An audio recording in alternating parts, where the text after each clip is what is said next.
Hi, I'm Dave, And I'm Paul. and we're going to challenge you to transform your financial future through the principles of the most profitable business in the world, banking.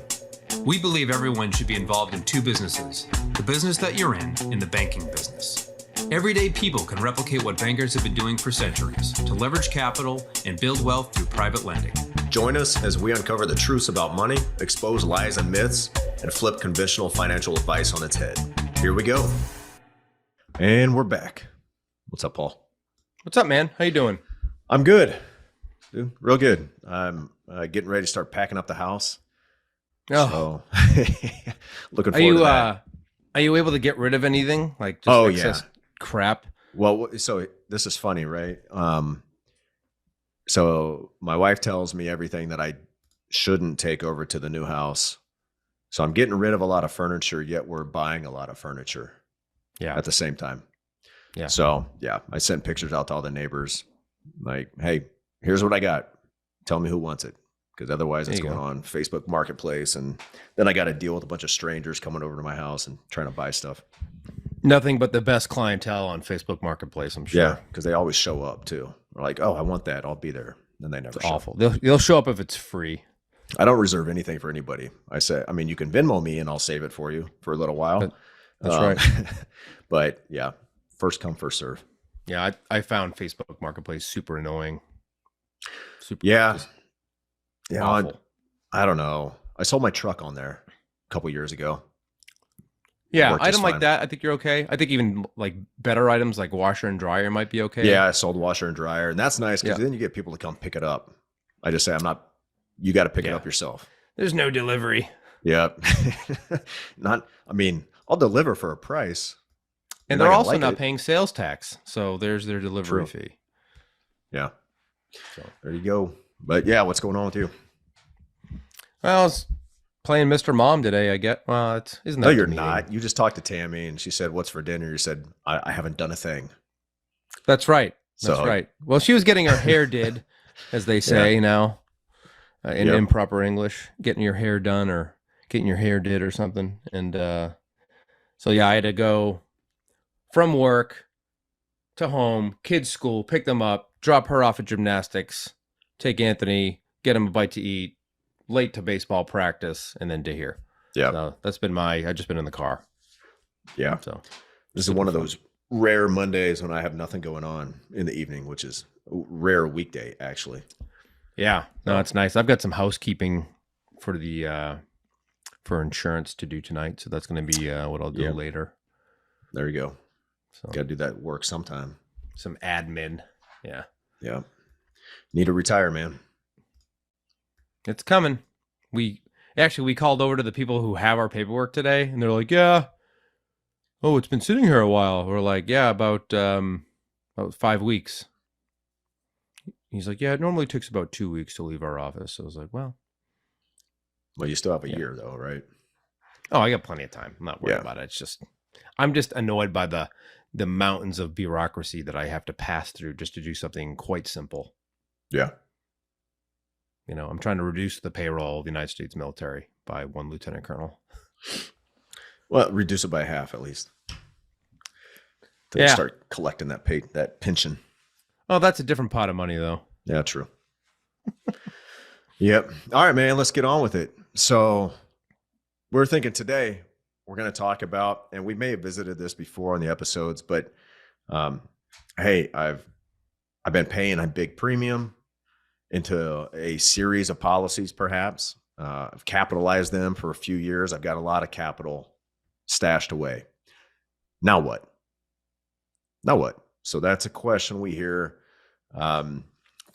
from people who have maybe been doing this for a while. Actually, it's not so much a question our clients probably ask too much because they kind of already have an idea of what, because of the conversations we have with them while they're setting their plan up. Or, frankly, they're already doing something extremely productive, Right. whether it's through real estate or investing in the stock market or something. So, but sure. Yeah. And this is just a more productive a more productive way to do what they're already doing, That's I right. would say. It's an Right. enhancement for sure. Yeah, enhancement. So, yeah. So now what? What would you say if somebody said, I came to you, I said, Paul, I got all this capital stacked away. I want to do something with it. What are my options? Yeah. Well, I think it depends where they're at. A lot of people, and I see this out in the wide world of everyone wants to, stick money into policy and then take it right back out and go do something, which on the surface, okay. Is it something you're already familiar with? Great. Then go do those things. But if you're what Ryan Griggs would call like this eager investor syndrome, I think I've heard him talk about that a few times, and I think he's right. You shouldn't feel rushed, and I've said this before, and it bears repeating though, that you shouldn't feel rushed to go do something. So I want to say that up front. Like, don't think you have to go out and do something. Building capital inside a dividend-paying whole life insurance policy in and of itself is doing something that is very beneficial, has a future value, is private, right? All these things. So don't rush to failure, right out of the gate.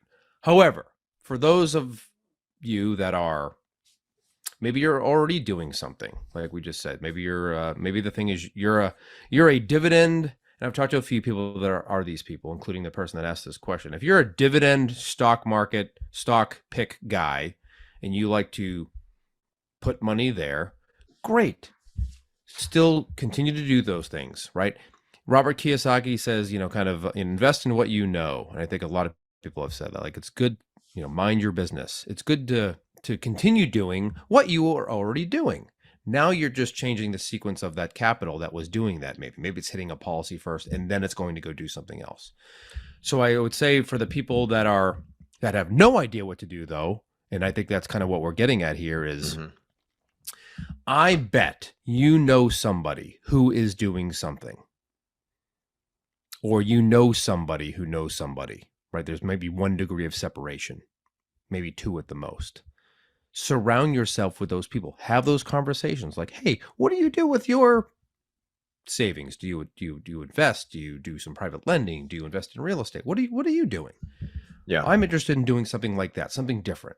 And start those conversations, Dave, right? Because I think that's where it starts. People have to know that you're interested in doing something other than, I'm maxing out my 401k. Whoop-de-doo. So is everybody else, except me and Dave. Yeah. And most of our clients. Well, so but anyway, no, you said two big things that stuck out to me there. One is have those conversations. Like, people, you need to be talking money with your friends. And if your friends don't like to talk money, or they don't want to talk money, find another circle of people that want to talk money. Get some new friends. Get some new friends with some ambition. No, I'm kidding. But do you think, business owners or, wealthy people who built their own wealth don't sit around and talk about money? Of course they do. And they've got some very valuable things to say. And they probably love talking about it, not because they're greedy and they're swimming in a pool of gold coins like Scrooge McDuck, but because they're very interested in learning better ways to use their capital and put it to work, and how to maximize it and find the most productive means for it. So you need to be having those conversations with people. It's my favorite. It's one of my favorite topics, to talk to somebody who's doing something with their money, and we just bounce ideas off each other, maybe try to shoot holes in each other's plan, and come to a conclusion at the end of that conversation. So you need to be talking about it. You're right. Yes. So, yeah. The second thing you said it first before that part, but Robert Kiyosaki says, invest in what you know. This does not, IBC, having all this capital stacked up doesn't give you the license to go invest in something you have no idea, you have no clue about, right? Having capital doesn't make you a good investor. It doesn't really change anything. It doesn't change anything. So you need to invest. It just changes where the money is originating from, really.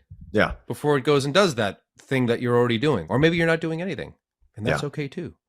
You're doing nothing in a better place. There you go. You're just saving in a better place. It's a better savings account. There's nothing wrong with that.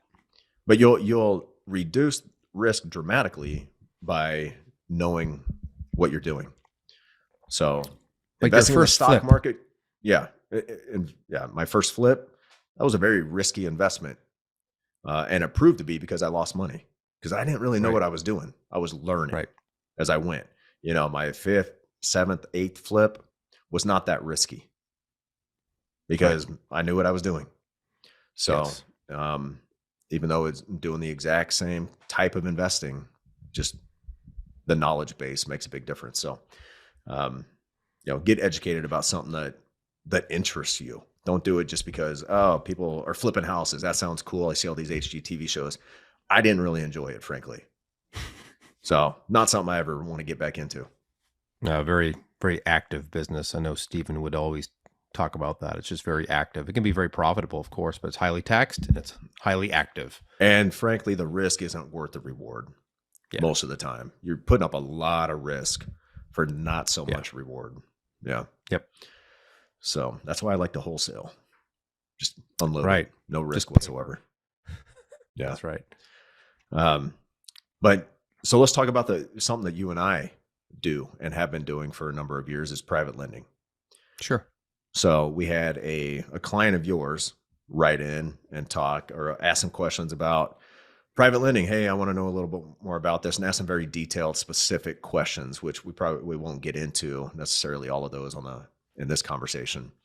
But his first question was, have you found, excuse me, how have you found private lending deals in the past? What was the first private lending deal you did? To you and Stephen. Yeah. So you found it because I think I was putting stuff on Facebook and you reached out. You were on Facebook. You had been a guest on some podcast. I think Okay. both of you guys. I can't remember what it was. The something house flipping podcast, and you had shared it to Facebook, and I had seen it. I was like, oh, what's Dave up to? Because we haven't talked, since we left Afghanistan. I think at that point. Yeah. Maybe so. Yeah, and so really 4 years had elapsed, and time flies. And I was like, oh, so I clicked on it, and I was like, oh, that's cool. Yeah. Consequently, at the same time, I was kind of getting some real estate education, real estate investing education, and learned about private lending. I was like, oh, this is great, and HELOCs, and didn't learn about dividend paying life insurance till later, but I learned about all these things. So I was, the self-directed Roth IRA. I was in the process of doing that, or I had just done it, and then we connected, and the rest is history. I have done, I don't know, 15 private loans based on connections that either you had or somebody you knew had, and you knew I had capital. Right. And it's literally, I tell people that all the time. They're like, really? It's been literally that simple. It can be one relationship that leads to that, leads to dividend paying whole life, and in the process of becoming your own banker, that leads to a podcast, that leads to other things we're about to go do, and whatever. Yeah. So you're right. I had people from my network call me saying that they knew somebody who needed money. And I said, well, I don't have any right now or that much available, but I know somebody who does. So it's like 4 degrees of separation, but you connect them and then you start doing business together. So yeah. So I would say that's, I learned this too during that real estate education thing was, tell people what you're doing. Yeah. Tell people what you're doing. Hey, I'm buying a multifamily, or I'm flipping homes, or I learned about this thing called the infinite banking concept. Read this book and tell me what you think. So that has been the biggest thing for me, is just sharing what you're doing, regardless of what it is. I know nothing about stock paying dividends. I would have no idea what dividend to pick. I would have to reach out to 2 people that I really know, say, hey, I want to get into this. And of course I don't want to, no offense everybody, but I don't like the stock market at all. But if that works for you, great. And it does for him, obviously. Right. So good. Yeah. Tell people what you're doing. And if you have capital stacked up and you have people in your network who are utilizing private loans to do whatever they're doing, building businesses or syndicating real estate, whatever, let them know you have capital. they're going to want to talk to you. Yeah. And then you don't have to do it. But at least you get your feet wet and you start seeing some deals and asking questions and being around people who are asking questions and who have experience in all of this. So yeah. Yes, and I would say that's a key point. You have to be willing, and it's not offensive to the people borrowing. They're expecting this. You have to be willing to ask the difficult questions. Yeah. Mainly, how am I protected as the lender? Right. And as a lender, so another question he asked in this email is, how have you structured these deals? And do you typically try to negotiate specific terms to minimize your risk? And we would say, you're the banker. You get to do whatever you want. Like, yep, it's the golden rule, right, Dave? And Nelson talks about this in the book. Of course, he kind of jokingly says it, but he who has the gold makes the rules, and it's literally that simple. The private loans that I've done or that we do, I didn't have to do, obviously. I chose to do them. I was in a position of strength.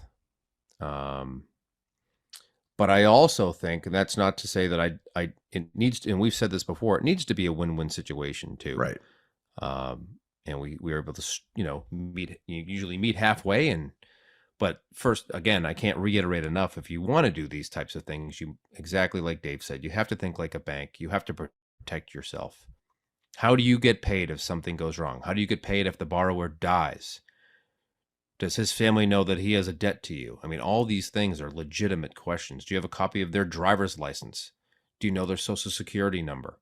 Because the bank has all that information when you borrow money from it, doesn't it? Yeah. Have you seen their recent tax returns? Their tax Do return. you know how much money they report. make? And if they have a W-2 job and they want to flip a house on the side, you want to loan them money. Do you know how much W-2 income they have and how much debt they have to know if they'd be able to pay you back, even if that home went bust, even if they lost money on that flip? That's right. Yeah. Do they So you have think like a bank. some Just- paid for do they have a nice paid for 1966 Corvette? Yeah. Yeah, it could be. Could serve as collateral maybe. Right. And if they don't want to put anything up as collateral, then, if they're not willing enough to bet on themselves, then why would I want to bet on them? That's right. Yep. But yeah, I would say that the first and foremost is protection. I'm not really chasing a return necessarily. It's first and foremost return of my capital is the most important thing to me. Yeah. I want to make money, of course, on that capital, but getting it back is certainly the number one priority. Yeah, absolutely. Because we both been in or even are in situations. So to neaten it up a little bit, just for like due diligence type stuff, I've done credit reports. I've gotten tax returns, copies of their Social Security, so I could pull their background checks. I tailor it to who I'm dealing with generally, but I'm not lending money to people that I don't think are worthy of borrowing it either. And banks generally don't either, unless the government forces to do subprime lending through groups Right. like Acorn and other things. But so I'm it's really, you're lending to the individual person, and if someone else can vouch for them, that's where that 1 degree of separation or 2 degrees of separation comes in. Like, yeah, he's solid, known him for 20 years, great guy, goes to church, whatever, great family man. And you can tell, right? Yeah. You can tell. Yeah. Which is huge, because if you're giving your money away to a money manager, and just say, hey, go make money for me. Like, they may be a great person, and they could be, but where they put your money, you don't know who's running those companies. Nope. And more than 80% of the time, they don't beat the S&P. Right. So, yeah. But there's also, so as far as the terms go, yeah, you can create the you terms dictate. as a lender. Now there are some borrowers who are in such good position who've been doing this for so long and have so much experience that they pretty much dictate the terms. And they say, hey, here's what we're offering, take it or leave it, because they have enough people knocking down their door to hand them money because they have proven themselves over and over and over. Yeah, like Warren Buffett. Right. Or even some syndicators who've been doing this for a long time. And Yeah. they say, this is the return you're going to get, preferred return here. And then you get, paid out at the end of this. But, we're not going to pay you 10, 12% on your money because we don't need to. We have other people who are fine with 6 to 8%. I mean, when I was flipping houses and borrowing from individuals, you wouldn't believe the stories in my network of other house flippers who were like, I remember you "Oh, telling me. yeah, I got somebody who's will loan me money at 4%, and they were ecstatic to do it. Why would I borrow your money for 10% when I could take their, use theirs for 4? So, I wonder if it was for like amortized, like a car loan. I don't know, but this is also back when, I mean, Rates if you were- think about it, a retiree, if they're like, well, if I can get a solid 4% on my money every year, I can live off that. Yeah. Yeah, it might have been simple interest only payments. I mean, Right. Gosh. But you're right. That's when times you could get, nothing at a bank, literally. Yeah. I mean, almost zero. Yeah. Right. Right. So that, yeah, I get it. I get it. So, I think we covered a lot of his other ones, paperwork, you want the right paperwork in place. And the return. So he makes a point here. Hey, if I'm going to invest in something, right now the loan would be costing me 5% to borrow the insurance company's money. The contract says the max they could raise it to would be 8%. So I guess I need to be looking for a return on my money that's more than that so that it Yes. makes sense, right? Yes. That's Absolutely. simple math. No question. So, you got to set a limit for how much is your money worth. If it's going to cost you 5% to borrow it, to borrow the insurance company's money, maybe you want to say, hey, at a minimum, I want 10% or 8% or 12% or 15%, depending on how much experience you have and how many opportunities are available to you at the time. So, Yeah, I think that's the right mindset too, is I always looked at it from an opportunity cost standpoint where I knew I had people offering 18 to 20%, let's say, and someone's offering 10. Now, maybe the 10% one has better security terms for me. And that matters to Right. me. Right. yeah, no, risk is huge. Risk is huge. So would I you're- rather take next to zero risk and earn 10% or take That's a whole right. lot of risk and shoot for 20%? Me personally, Right. I'm taking the 10%. Yep. And yeah, you can't get greedy, I think. And always have to have collateral. I mean, always a personal guarantee, collateral. Always. I'm repeating myself, but I can't stress that enough. Yeah. We've talked about it in the past, folks, that there are some things that, we have done in the past that we wouldn't have done, that we wouldn't do now. Just because we don't have to. 2, we know better because we've been doing it for 6 years plus. And there's no way, looking back, it seems silly. Like, oh my gosh, what was I doing? But Yeah, right. you live, you I know, know. you live and learn. You live and learn. You live and learn, and you pay for the mistakes along the way. That's right. Man, Oh, it still hurts. Yeah, I'm it's over not- it though. I'll it's be not honest. fun to It's think annoying. yeah, It's very annoying, but hey, what are you gonna do? right. The first money I lost was in 2008. I'd saved up $25,000 as a lieutenant, Yeah, I remember you telling me that. and never. And then we saw it talked again. about your being a slow learner. Yeah, and then 7 years later, I made another big mistake. For a super smart guy. Oh yeah, I Hey. forgot. Yeah. Well, I didn't. Sometimes you got to learn the lesson twice. But so that kind of brings you to another point of you want collateral, you want a way to get paid back.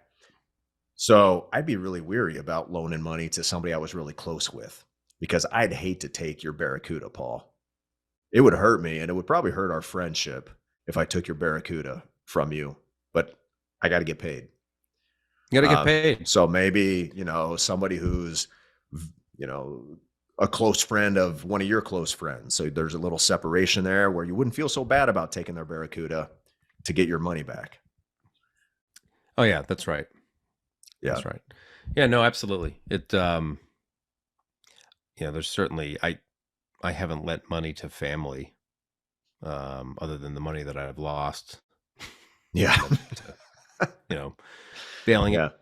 out somebody, but you know, it was the right thing to do. That's why I did it. So it had a return in that sense. Yeah. Just not really a return in other senses. But what else? I'm trying to think what else we can discuss when it comes to private lending. There's, people always ask, is there a book I can read about it, or is there any of this? There's some books that touch on it, but there's not really a definitive guide. I mean, it's really think like a bank. When you buy a house and you look at the mortgage process and you have to send them 100 documents, and all your tax, think like that. Well, why are they doing that? They're trying to make sure that you're a worthy borrower. Mm-hmm. And it used to be just your credit score and your, verification of employment. Now it's an awful experience. Yeah. No, it's terrible. But they're hedging terrible. their bets. They're protecting their shareholders. Yep. So think of your family as your shareholders. Like, how am I going to protect my wife and kids? How am I going to protect my immediate family here from the loss of our capital? And I think that puts things in a whole different perspective. When you think about, hey, I got to report to them, and make sure they're not going to suffer for any of these decisions. So let's put some collateral in place. Let's, put everything we can in there to minimize, mitigate, eliminate the risk. Yeah. He has one other question that I'd like to answer. Do you kind of lend, through a business? I think through a business entity is what he's asking, or in your personal name. I've seen it done both ways. Some people will create an entity just to lend through, but it's still from a tax perspective, Dave. And I'm not a tax professional, so it's not tax advice. I don't think it matters. You're just creating another thing you have to do a tax return on. That's true. Although there may be something, don't quote me on this, but I want to say I took a loss. Like, I finally decided, hey, I'm pretty sure that capital is not coming back to me. So my CPA, we took a loss. You have evidence. You have evidence that it's not coming back. That's true. That's like true. 4,000 pages of email. Yeah.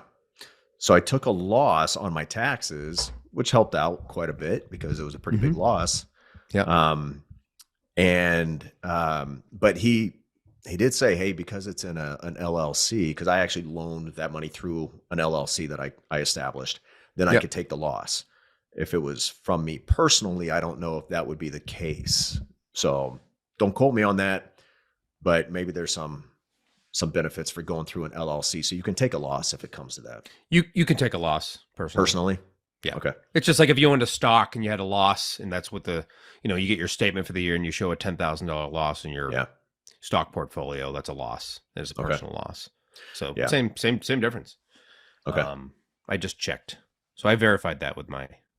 Okay, good. Now, still verify it. I mean, the tax code it seems like it's open for interpretation sometimes. It's only like 10 million pages. So good luck finding that answer. But yeah.